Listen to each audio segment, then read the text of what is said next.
முறையே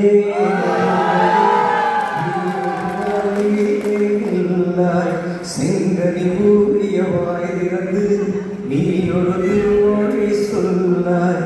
அற்றை திங்களன் நிலவில் நெற்றித்தர நீர் வழிய கொற்ற பொய்கையாடியவள். அற்றை திங்களன் நிலவில் நெற்றித்தர நீர் வழிய கொற்ற பொய்கையாடியவள்.